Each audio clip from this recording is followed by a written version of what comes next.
Hello and welcome. You're watching UATV News with me, Ksenia Buhai.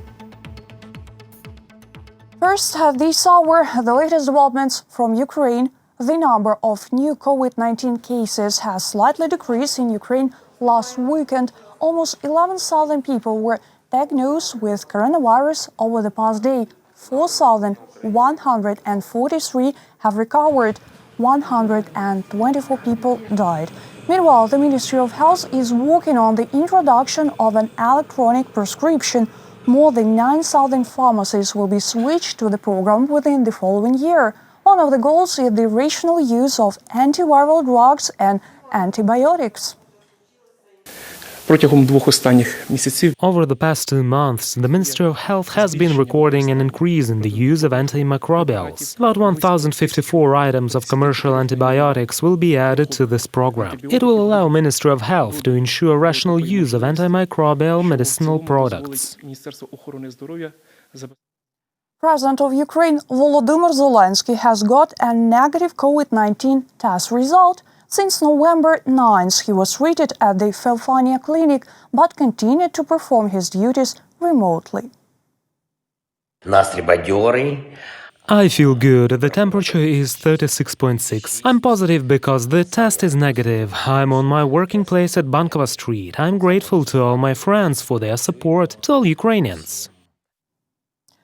The weekend quarantine passed without massive violations or boycotts. Entrepreneurs fulfill requirements and calculate losses. The Cabinet of Ministers, meanwhile, promises to present a comprehensive program to support citizens who were forced to cease their activities due to quarantine in the coming days. Our correspondent found out what measures they plan to take in the coming days. Arsen has been involved in hairdressing for over 10 years. He has his own studio. Young man is also engaged in holding haircutting classes. He says the number of students has decreased by at least 35%. Accordingly, earnings also reduced. I would not say that we have lost clients in terms of hair dyeing services or other. We've lost most of our students because it is no longer a primary issue now to acquire a new profession.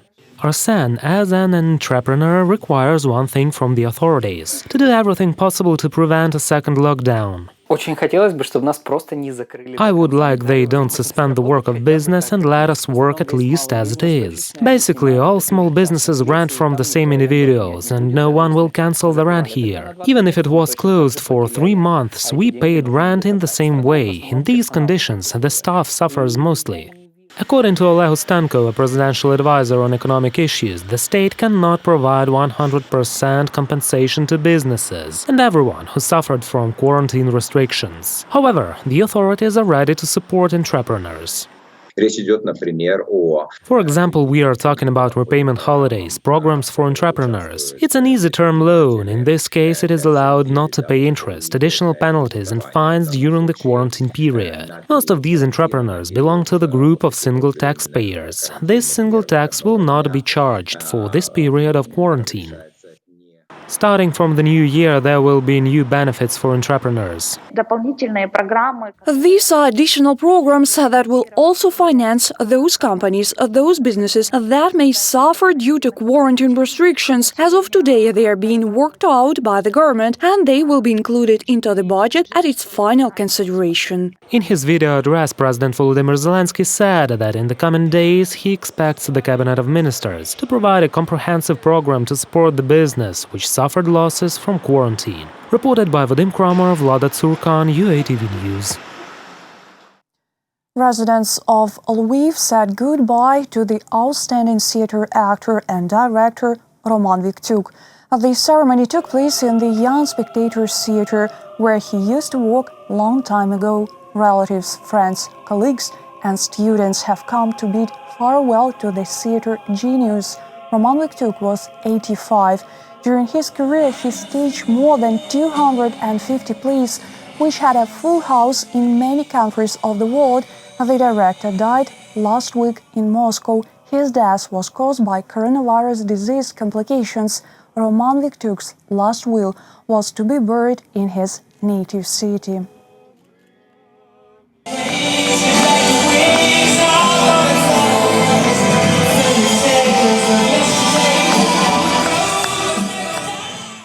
Сегодня я приехала из Праги.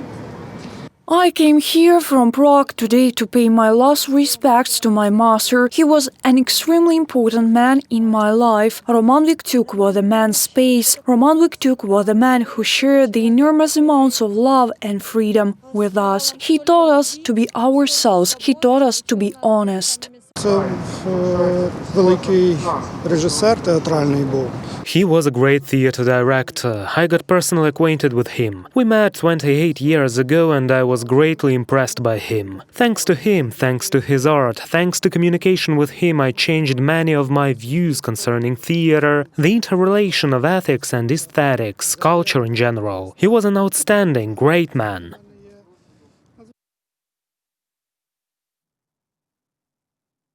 Up next, the ecological situation in Donbas is close to a catastrophe, scientists say. The self-proclaimed authorities are blamed for the uncontrolled closure and flooding of mines. This threatens not only ground displacement but also groundwater poisoning.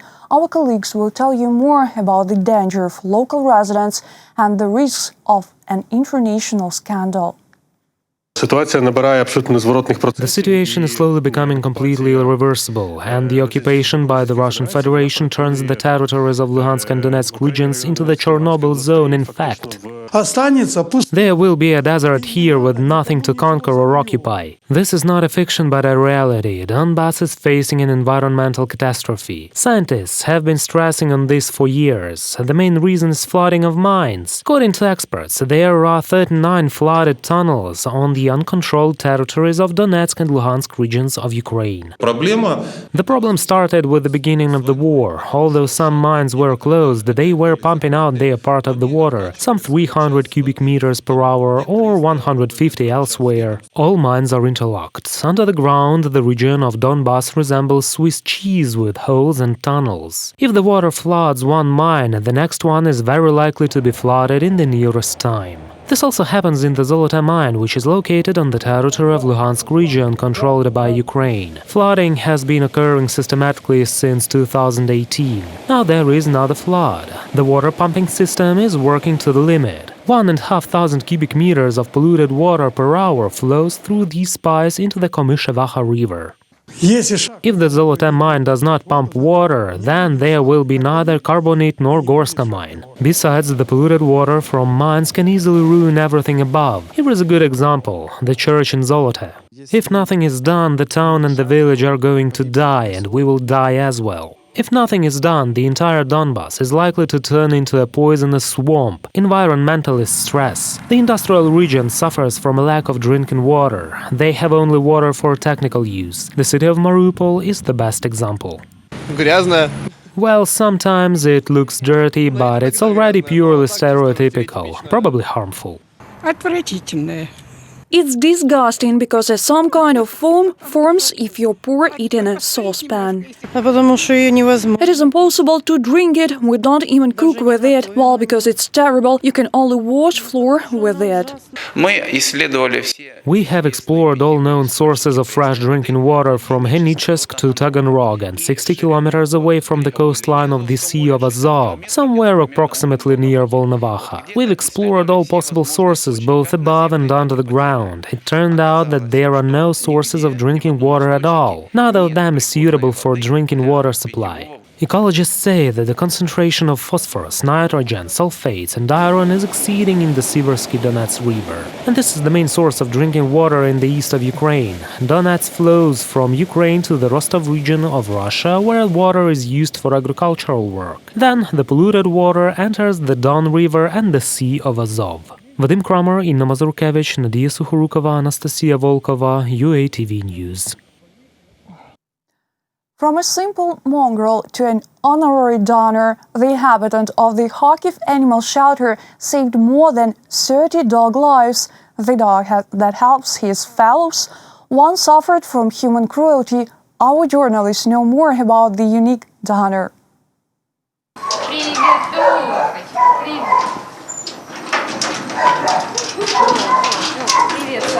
The long-term resident of the Kharkiv shelter, a dog named Tofik, is the favorite of all employees. Several years ago, he was rescued from death in the street. His back is covered with scars from chemical burns.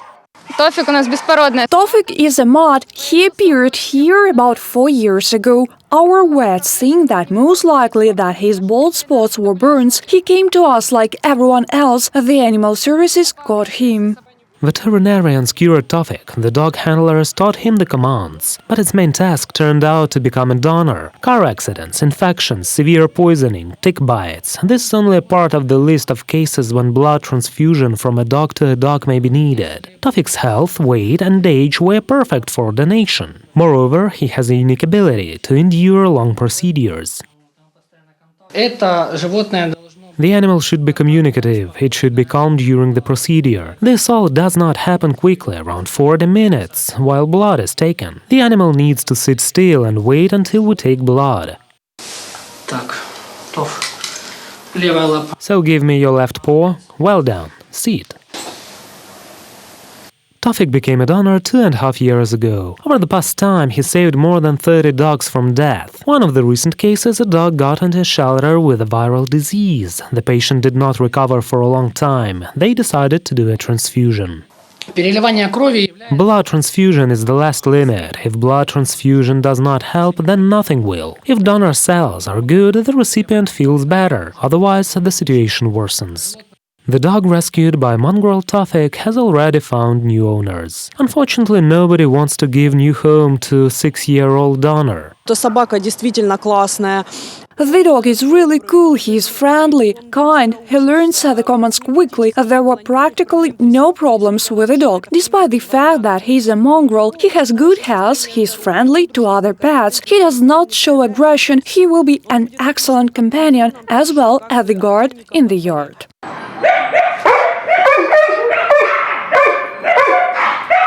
The center staff still hope that Tofik will soon find a new family. Therefore, 3 more dogs are taught to donate blood and replace him.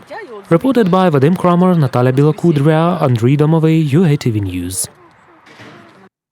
The young penguins were shown at the Sydney Aquarium. 7 baby Jentu penguins were born one by one during the last months.